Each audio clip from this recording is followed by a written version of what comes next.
1947 में ब्रिटिश राज खत्म हो गया। इसने भारतीय उपमहाद्वीप में एक नए युग की शुरुआत की, लेकिन इसके साथ ही कई चुनौतियां भी आईं और दो नए देश बने, इंडिया और पाकिस्तान। ये विभाजन धार्मिक आधार पर हुआ, जिसमें हिंदू बहुल भारत और मुस्लिम बहुल पाकिस्तान का गठन हुआ। लेकिन यह खुशी का मौका नहीं था। विभाजन के साथ ही भयंकर हिंसा और अराजकता फैल गई। लाखों लोग अपने घरों से बेघर हो गए। बहुत हिंसा हुई, लोग बेघर हो गए। इस दौरान लाखों लोगों को अपनी जान से हाथ धोना पड़ा और अनगिनत परिवार बिखर गए। धर्म के नाम पर देश का बंटवारा हुआ। हिंदू, मुस्लिम और सिख समुदायों के बीच गहरे विभाजन की लकीरें खींच गईं। लाखों हिंदू, मुस्लिम, सिख अपने घर छोड़कर भागने लगे। इस विशाल पलायन ने पूरे उपमहाद्वीप को हिलाकर रख दिया।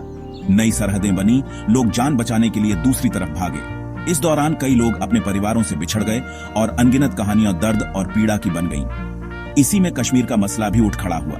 कश्मीर, जो एक सुंदर और शांतिपूर्ण क्षेत्र था, अब विवाद का केंद्र बन गया। कश्मीर में ज्यादातर मुस्लिम थे, लेकिन राजा हिंदू था।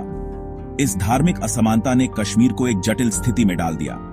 राजा हरि सिंह कश्मीर को आजाद रखना चाहते थे, लेकिन उनकी इस इच्छा को कई चुनौतियों का सामना करना पड़ा। लेकिन अंदर ही विद्रोह हो गया और पाकिस्तान से कुछ लोग घुस आए।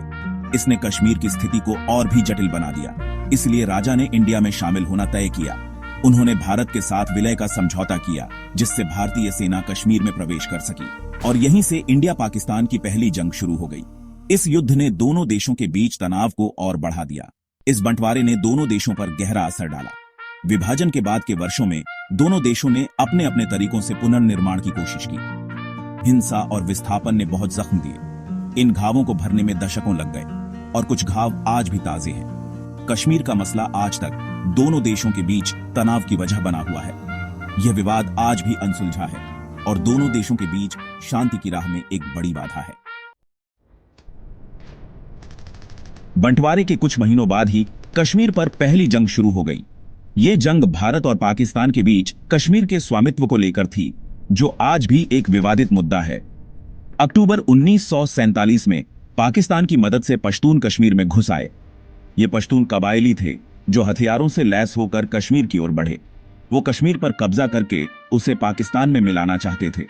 उनका उद्देश्य था कश्मीर को पाकिस्तान का हिस्सा बनाना, जिससे वहां के लोगों में भय और असुरक्षा का माहौल बन गया।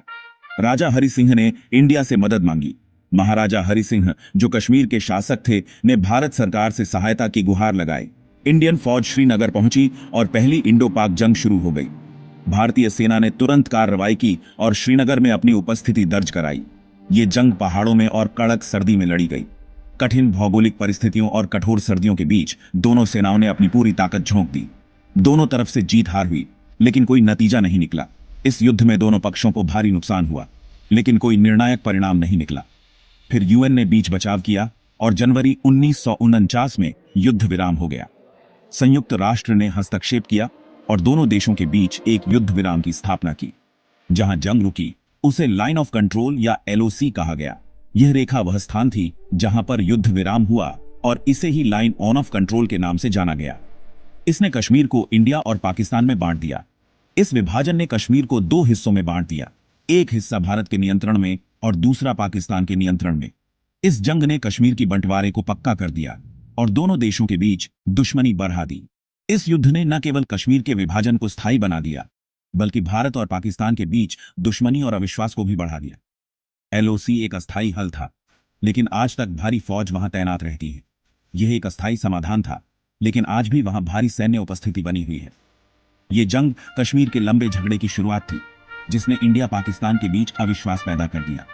यह संघर्ष कश्मीर विवाद की शुरुआत थी, जिसने दोनों देशों के बीच गहरे अविश्वास और शत्रुता को जन्म दिया।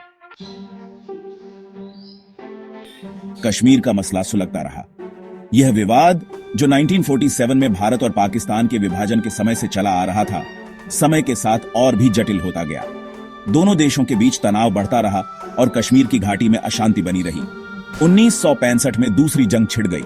इस युद्ध ने दोनों देशों के बीच की खाई को और गहरा कर दिया। सीमा पर लगातार संघर्ष और गोलाबारी होती रही, जिससे दोनों ओर के सैनिक और नागरिक प्रभावित हुए। पाकिस्तान ने ऑपरेशन जिब्राल्टर चलाया था, जिसमें वो इंडियन कश्मीर में घुसपैठ करके विद्रोह भड़काना चाहते थे।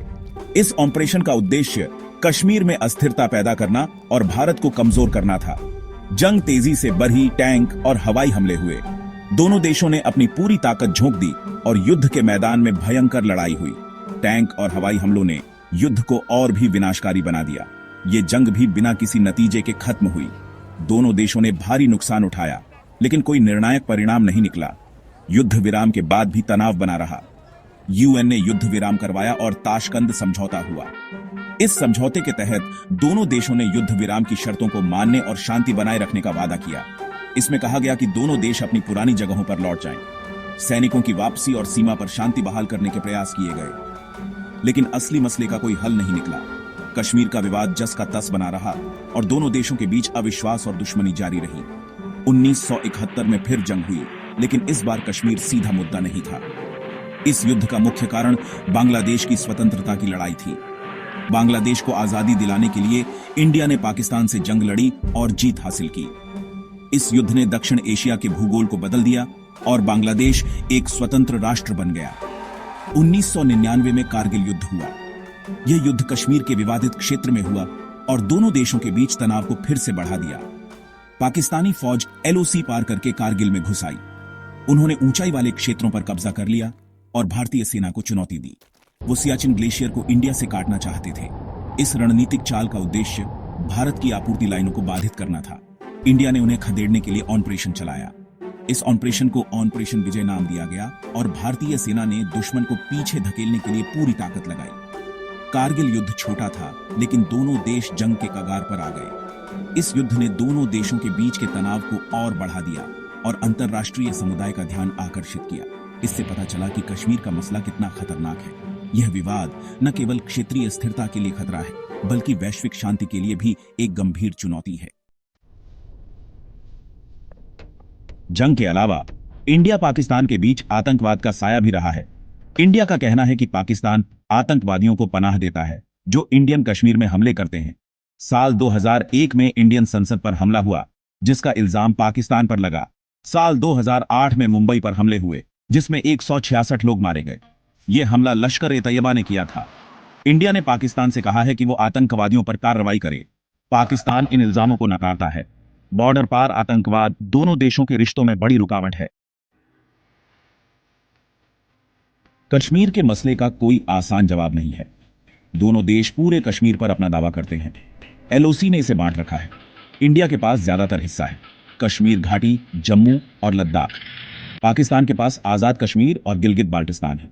1979 से इंडियन कश्मीर में आतंकवाद चल रहा है। आजादी या पाकिस्तान में विलय के लिए लड़ने वाले कई गुट हैं। इंडिया ने वहां फौज तैनात कर रखी है, जिस पर मानवाधिकार हनन के इल्जाम लगते हैं। 2019 में इंडिया ने धारा 370 हटा दी, जिससे जम्मू कश्मीर का विशेष दर्जा खत्म हो गया। कश्मीर में विरोध प्रदर्शन हुए और पाकिस्तान ने इसकी निंदा की। इंडिया का कहना था कि यह कदम विकास के लिए जरूरी था। कश्मीर का मसला बहुत ही नाजुक है। इंडिया पाकिस्तान के बीच फौजी ताकत का भी मुकाबला है। इंडिया की अर्थव्यवस्था और आबादी बड़ी है, इसलिए उसकी फौज भी बड़ी और ज्यादा ताकतवर है।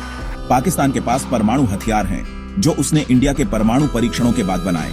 ये हथियार इंडिया को बड़ी जंग से रोकते हैं, लेकिन इससे घुलती से जंग शुरू होने का खतरा भी बना रहता है। दोनों देश अपनी फौज पर बहुत खर्चा करते हैं। ये हथियारों की होड़ अविश्वास को बढ़ाती है। पानी का मसला भी दोनों देशों के बीच तनाव का कारण है।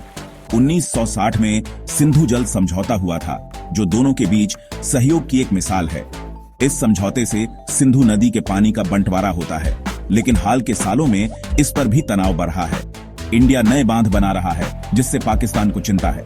पाकिस्तान का कहना है कि यह समझौते का उल्लंघन है। इंडिया का कहना है कि वो समझौते के दायरे में ही काम कर रहा है। पानी का विवाद दोनों देशों के रिश्तों में तनाव बढ़ा रहा है। पहलगाम में इंडियन पर्यटकों पर हुए हमले ने तनाव और बढ़ा दिया है। इस हमले में 26 लोग मारे गए।